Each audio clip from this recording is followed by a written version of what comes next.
Genesis 2. I read from the Institute for Scripture Research because it takes a direct translation from Hebrew to English, Greek to English, and Aramaic to English. Genesis 2. Thus the heavens and the earth were completed, and all their array, and in the seventh day Elohim completed his work which he had done, and he rested on the seventh day from all his work which he had made. And Elohim blessed the seventh day and set it apart, because on it he rested from all his work which Elohim in creating had made. These are the births of the heavens and the earth when they were created in the day that Yah Elohim made earth and heavens.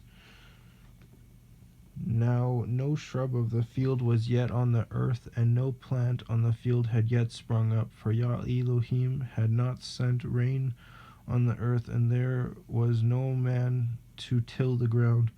But a mist went up from the earth and watered the entire surface of the ground. And Yah Elohim formed the man out of dust from the ground, and breathed into his nostrils breath of lives, and the man became a living being. And Yah Elohim planted a garden in Eden to the east, and there he put the man whom he had formed. And out of the garden Yah Elohim made every tree grow that is pleasant to the sight and good for food, with the tree of life in the midst of the garden, and the tree of the knowledge of good and evil. And a river went out of Eden to water the garden, and from there it divided and became 4 riverheads.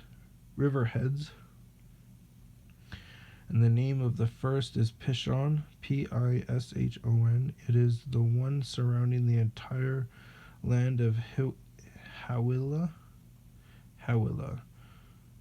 where there is gold.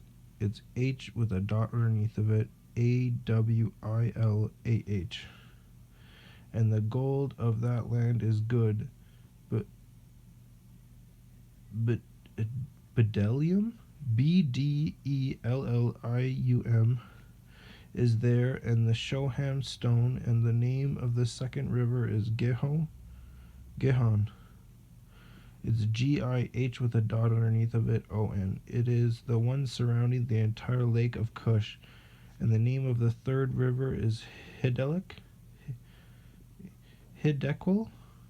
H with a dot underneath of it, Iddequel. It is the one which goes toward the east of Ashur. And the fourth river is the Euphrates, Euphrates.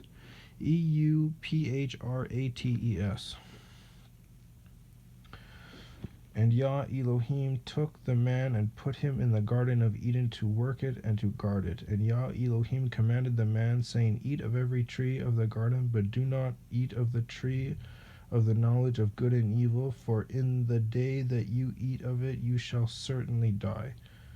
And Yah Elohim said, It is not good for the man to be alone. I am going to make a helper for him as his counterpart. And from the ground Yah Elohim formed every beast of the field and every bird of the heavens, and brought them to the man to see what he would call them. And whatever the man called each living being, that was its name. So the man gave names to all livestock, and to the birds of the heavens, and to every beast of the field. But for the man there was not found a helper for him as his counterpart. So Yah Elohim caused a deep sleep to fall on the man, and he slept. And he took one of his ribs and closed up the flesh in its place, and the rib which Yah Elohim had taken from the man he made into a woman. And he brought her to the man, and the man said, This is now bone of my bones and flesh of my flesh. This one is called woman, because she was taken out of man.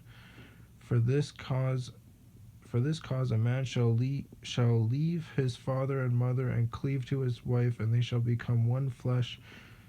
And they were both naked, the man and his wife, yet they were not ashamed. They weren't ashamed because they didn't know good and evil yet. Once you learn that, you become ashamed. Because, well, you suddenly realize that you're naked. It's like a blindness. You don't realize that you're naked. Like, it's just not a thing you'd be, like, ashamed of until you find out that there's good and evil. And you're like, wow. Humans.